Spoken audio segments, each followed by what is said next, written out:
we're here to bring a new type of news show. New insights, new styles, and new topics every day. We are News Generation. Bringing news just for you. It's Tuesday, January 13th here in Seoul. I'm Lee Soo-jin, and this is News Generation. Joining us today is Kyun. Thanks for having me. By the way, Brooke, I love your Korean heart. Thank you. Very cute. And also we have Brooke with us. Thank you for having me. And both are here to speak on behalf of people in their 20s and 30s.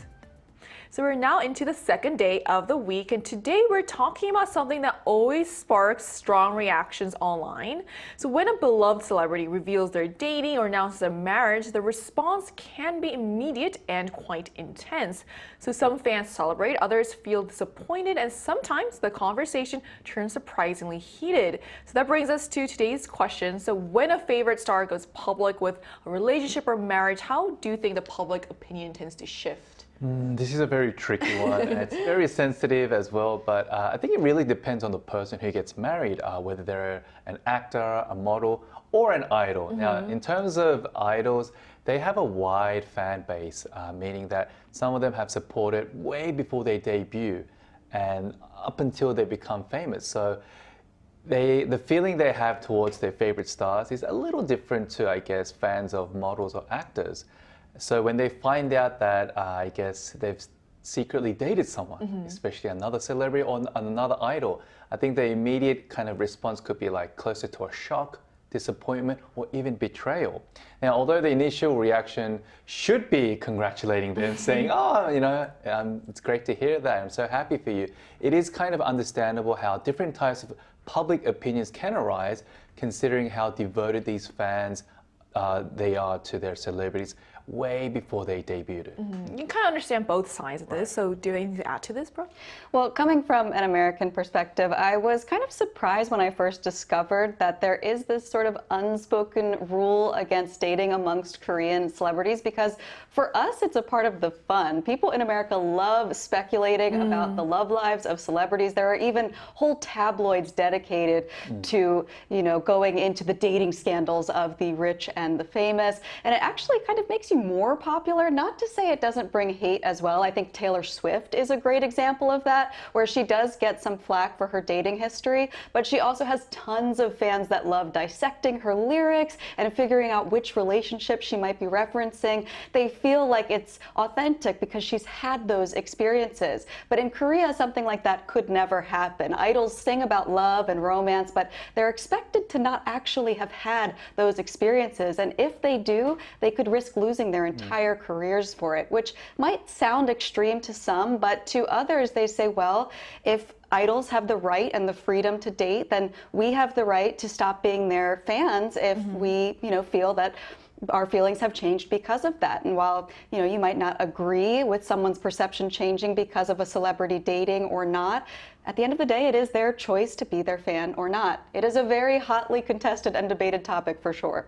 That's why we probably have a lot to say on this topic. But first, let's take a look at the screen.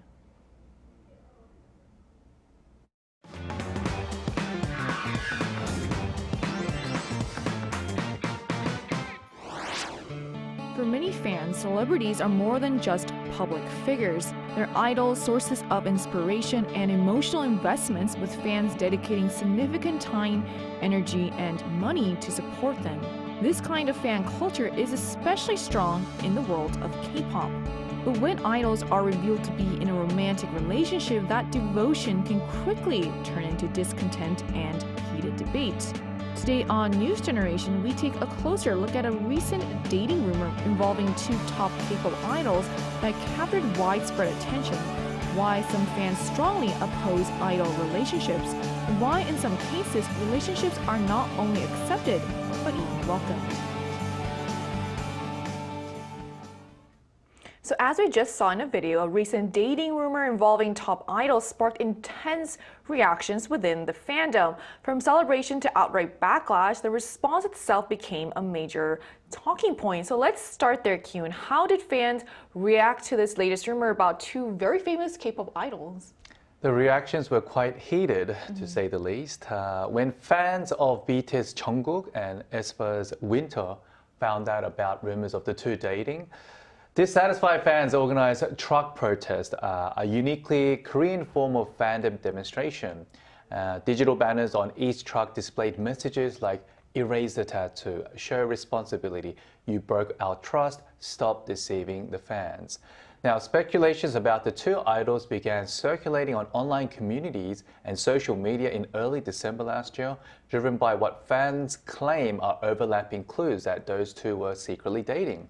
And the most widely discussed allegation involves matching tattoos on their arms, 3 small dog faces on each of their arms, which some users insist are identical. However, neither SM Entertainment, where aespa is in, and nor HYBE has issued a statement confirming or even denying the rumor, including both artists, which has only intensified speculation among the fans. So like you said, this wasn't just online chatter, it escalated into an organized backlash, even offline protests.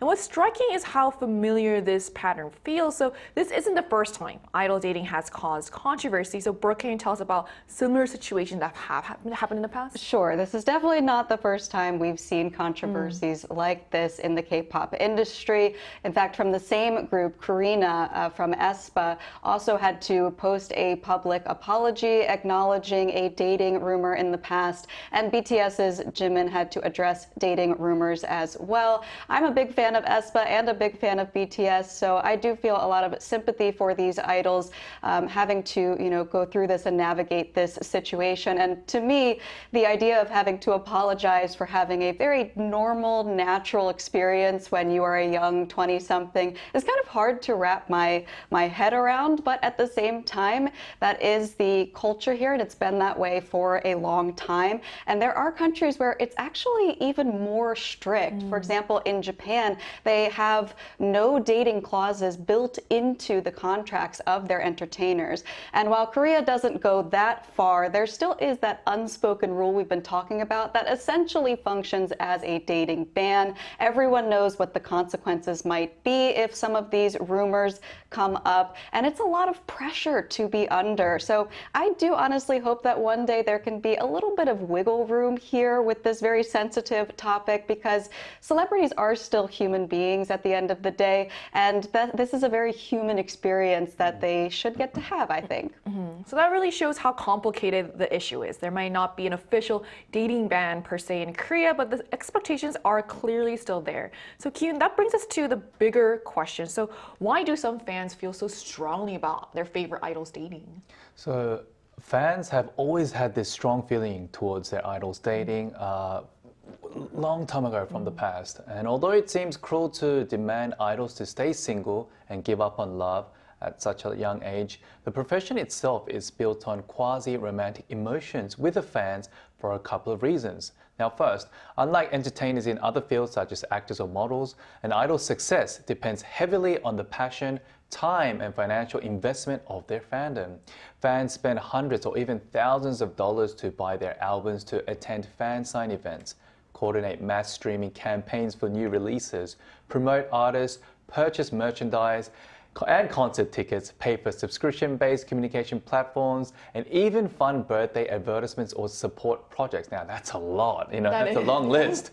And because of this time, all this time and effort and money put in, it naturally forms a kind of like an intimate and affection towards the artist when this relationship is shaken by like a unilateral breakup. It may feel like a unilateral breakup and a sense of betrayal, like I said before.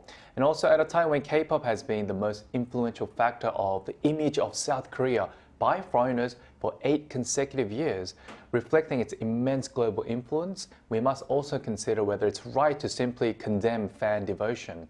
While some reactions are undoubtedly excessive, and I do agree with that point, the psychological background behind them also deserves understanding on the other end.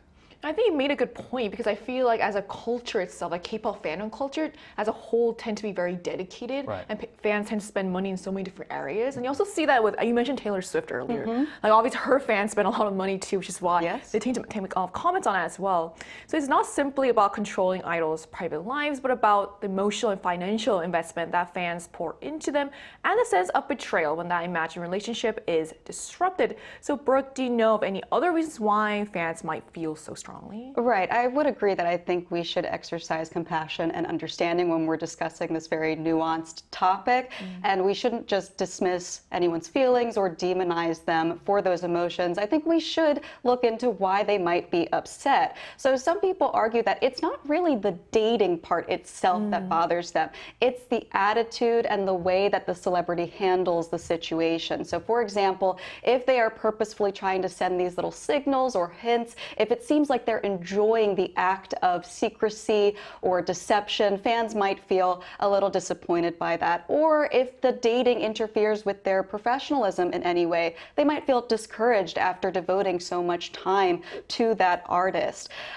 So there's also the opinion too that idols are willingly going into this career. They're making a lot of money, they're in the spotlight, and they know what they're signing up for, essentially. They understand the culture, they know that that expectation is there. So some fans believe that they should, maintain those expectations since they knew that going in. Now, as much as we are exploring those feelings and giving some validity to them, I think there becomes a serious problem when those feelings of disappointment turn into harassment and malicious comments and attacks towards either party. We can always understand being disappointed. I think it's you're okay, you're within your rights to stop being someone's fan for whatever reason you choose, but no one should take it to that level. Right, so that distinction is important, separating disappointment from outright harassment. So it suggests that while fans may struggle with idol dating, most would agree that drawing the line at abuse or online attacks is reasonable.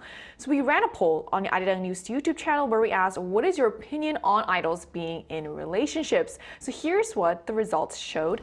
So 78% said they are okay with idols dating, while just 7% said they are against it.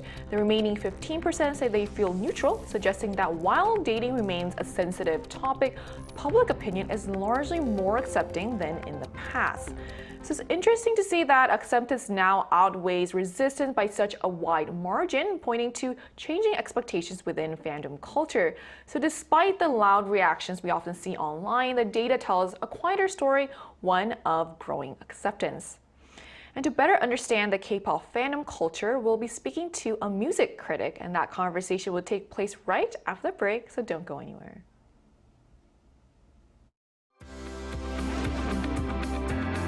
NewsGen wants to hear from you. Go to YouTube and search out channel Arirang News. Click Posts and cast your vote in the poll. Make a new type of news with us.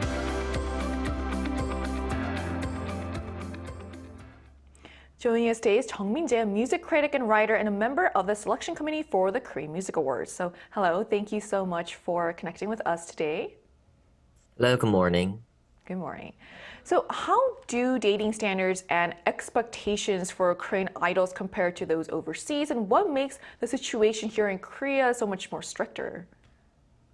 There's a massive gap between how we view dating for Korean idols versus Western pop stars.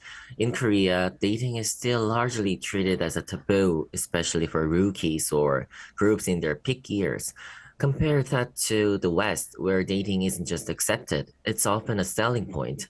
Artists like Taylor Swift, Olivia Rodrigo, Sabrina Carpenter actually use their personal lives to fuel their storytelling and connect with fans. But in Korea, it's a different story because idols are built on a very specific fantasy. The word idol is literal here. They're expected to be these perfect figures who are solely devoted to their music and their fans. It creates this parasocial bond where fans feel a sense of quasi-romantic relationship. So when dating news out, it feels like a betrayal of that fantasy.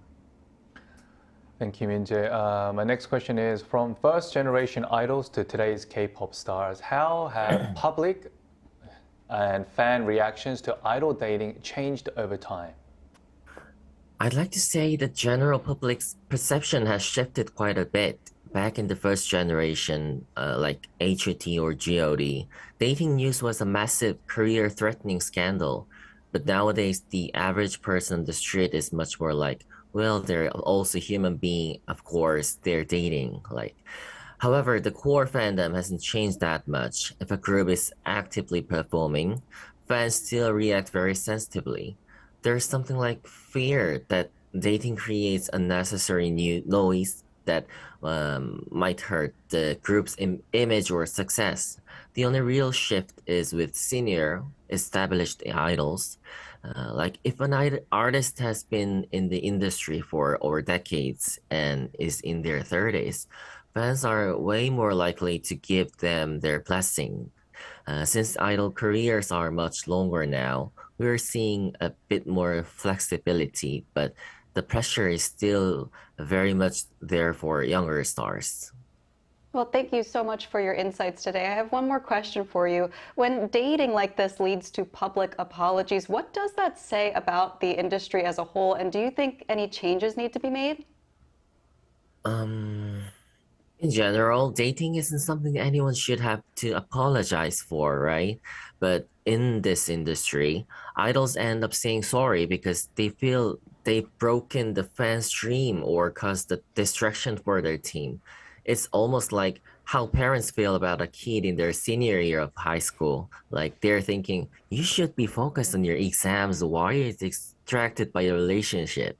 So we really need to move past this and start seeing idols as human beings first and artists second. I know it won't happen overnight because the entire business model is built on these intense relationships. But eventually, we need to reach a point where dating is seen as a natural part of life. And that's the big question for producers and industry leaders. Maybe the focus needs to shift toward the music, the performance, and the touring, making it more about the artistic output and less about the imaginary partner vibe. That's how global pop stars operate, and for the industry to stay healthy long term, K-pop might need to head in that same direction, I think. All right, I think that was a great analysis on the current phenomenon. So thank you so much for joining us today. Thank you for having me. Thanks, Minji. Thank you. Thank you. So we've just heard from our music critic on why dating standards for Korean idols tend to be stricter than overseas, how fan reactions to idol relationships have evolved from first-generation K-pop idols to today, and what it means when dating still leads to public apologies and potential industry change. But not every idol relationship, as Minjae said, is met with backlash. So Kyun, there have been also cases where dating was actually welcomed by fans. So what's the difference between that? So just to talk about one example, when idols such as 최강 창민 from 동방신기 and Ok Taekyung from 2PM officially announced that they were dating, fans were actually happy and they welcomed the happy news and actually supported their love. But this was only possible because they spent many years fully committed to their fans without any big scandals, even past their peak as well. So this meant them maintain a healthy public relationship with their fans while separately being devoted to their romantic partners privately. So when they took the next step of tying the knot, fans, cheered and promised their continued support for their stars, and in turn, they too thanked the fans for showing respect and vowed to keep performing at the highest level for the fans despite their marital status. So I think this was a very healthy relationship that many, I guess, younger idols, second, third, fourth generation idols should look up to from these first generation idols, because this is what we want. We want both sides to be happy, not criticizing each other and losing trust and saying, you know what, I'm going to turn away from you and start leaving hate comments, because at the end of the day, like what Minjae said, they're just human beings and we should treat them as human beings before artists or before idols or before this imaginary fantasy relationship. And another big thing also was that I felt fans felt less blindsided in those cases as well, which is big. So in those cases, fans weren't just rejecting the relationship itself, they were responding to what they felt was mutual respect and clear boundaries between public and private life. So Brooke, taking everything we've discussed today into account, what stood out to you the most from this conversation? Well, I think what you just said, boundaries, I think that is the key word that everyone should take from this conversation today. And listen, I'm a huge K-pop fan. It's why I'm on the show today. I know what it's like to be attached to an artist, to devote your time and your energy and passion into supporting them. I totally get it, and I don't think we should ever demonize passion for something that you love and support. However, there has to be a line, right? We have to make sure that we're not interfering with someone's basic human rights to have the experiences that every person should get to have. But at the same time, as we've been talking about, celebrities can find a way to handle the situation delicately and transparently so that, like we said, fans don't feel blindsided or hurt by it. And then you get those amazing, beautiful examples of mutual respect and understanding. That's what I hope to see, more compromise moving forward. As our guest said, it probably won't happen overnight, but I think taking slow, small steps and having open discussions like we're having right now are a great start. And I think what you said really captures the complexity of the issue. The line between reasonable expectations isn't clearly yet set yet. So Kyun, how do you see, this is a big question, fandom culture evolving from here? So I think Korean fandom culture is unique. There are ups and downs, and we need to respect it. But for downs, we need to obviously work on it, to improve on it so that it doesn't affect the artists and the fans to a point where it becomes really personal and it affects them emotionally and affecting their lives in general. So I think it's interesting to also note that when a trainee signs a contract with an entertainment company, they mutually agree to the no dating policy. Even though it's not legally bound, they know, oh, okay, when I become a lot more famous than now, I will not date anyone, I'll keep it low key. So, and the reason is idols know that they need the investment of their fans for them to grow, to become big. And it's their duty in turn to serve back by staying devoted to their fans. Now, when this cracks, it's only natural for fans to turn away and express their disappointment, which is totally fine. But at the end of the day, we don't want all idols to go through scandals, but when they do, they should be protected just like any other human being before it reaches the stage where they can't go back to the public and in the end make irreversible choices like ending their lives. So idols are public figures, but they are also individuals with private lives. At the same time, fans aren't just spectators, they are active supporters. So as expectations evolve, the challenge is finding a healthier balance, one that respects the humanity of idols while also recognizing the time fans invest. So both sides have a role to play here, fans in embracing change and idols in navigating their personal lives with appreciation for the support that made their success possible. And that brings us to the end of today's episode of News Generation. But News Generation will be back tomorrow at 10:30 a.m. Korea time with more stories and discussions. And a big thanks to Kyun. Thanks for having me again. And also Brooke. Always a pleasure. And to our viewers, thank you so much for joining us today. And we hope you have the best day. We are News Generation.